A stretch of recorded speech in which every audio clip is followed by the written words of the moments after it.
Welcome to MatheNatic. We are revising Algebra for grade 12, paper 1. And in this video, we want to solve for x. So here we are given x squared minus 2x is equal to 8.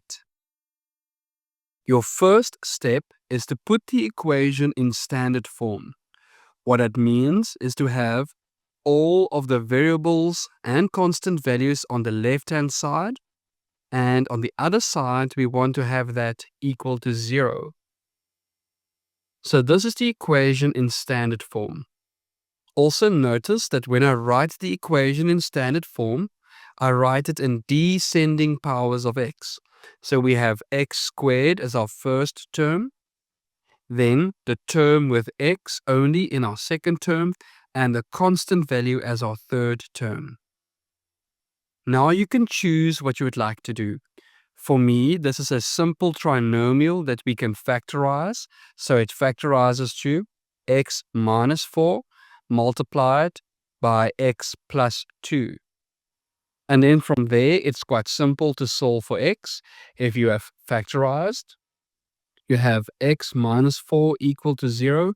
Therefore, x is equals to 4. Or x plus 2 equals to 0. And therefore, x is equal to negative 2.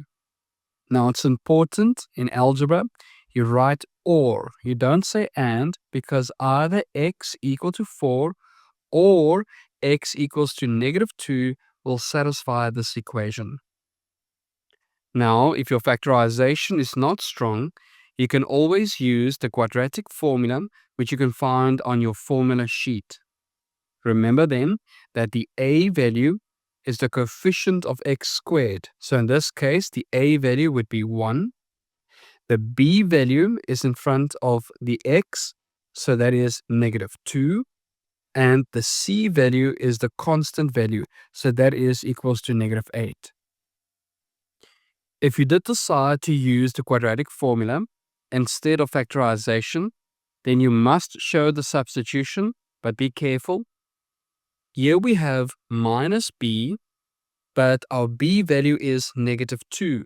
So the substitution is also negative 2. So we'll have minus 2, which will become plus 2. And what I recommend is that you do your substitution or show your substitution in brackets. And once you have substituted, you can use your calculator to find x is equals to 4 or x is equal to negative 2. Thank you for watching. Remember to show your support by hitting the like button and subscribing to MatheNatic.